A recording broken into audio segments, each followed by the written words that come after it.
Gold prices have now become a tale of two moving averages. Since mid-April we'll call it, we traded south of the 100-day moving average and in between the 100 and the 200-day, touching each moving average, but only for a brief moment, and then bouncing off. And last week we got that when we hit the 100-day up near 1303.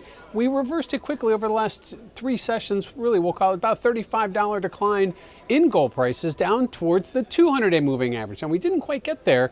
200-day moving average in gold still about $4 or $5 shot below current prices. However, it is sort of the new, we got there, maybe we treaded water for a while and we see if we can get some kind of catalyst event to push us around, but gold becoming a very volatile commodity.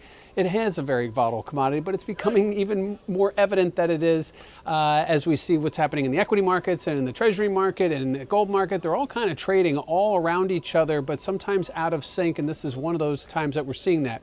So right now, gold prices, now we're on the lows of the recent range. Will we push lower and break below that 200-day moving average, which would mean an extension down to newer lower lows, or do we bounce off it like we just saw off the 100-day on the highs just last week? So right now gold price is still very volatile, very much trading sort of off the dollar, off the equities, off the bonds, but nothing really seems to stick at this point. So momentum to the downside, yes, but for how long?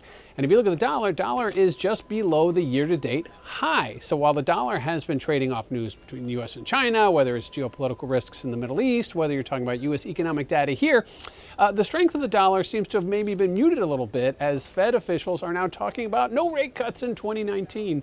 And that is something that the market has been priced pretty strongly for, a fourth quarter rate cut, and the Fed really wants to take that off the table. So while it didn't really pull the dollar down, it just stopped it from going higher, at least in the short term. So the dollar right now, I think the biggest advocate for gold sellers, and that is the strength of the dollar, continues to push forward despite the fact that we see all these other variables up in the air. And lastly, let's look at positioning, because speculators have been getting long, and as of midweek last week, they had added a surge of new longs, but that came before the big sell-off, so you can bet that a lot of that sell-off was those longs exiting, if not on the first move down on Thursday of last week, or that was certainly on Friday we saw them exit. So right now I'm anticipating this week's positioning to look a lot different as we saw longs get to almost their highest of the year, their most long of the year, I should say. And now we look, and we'll look forward to seeing how they react to a bounce off the 200-day moving average. So gold price is really all over the map over the last several sessions,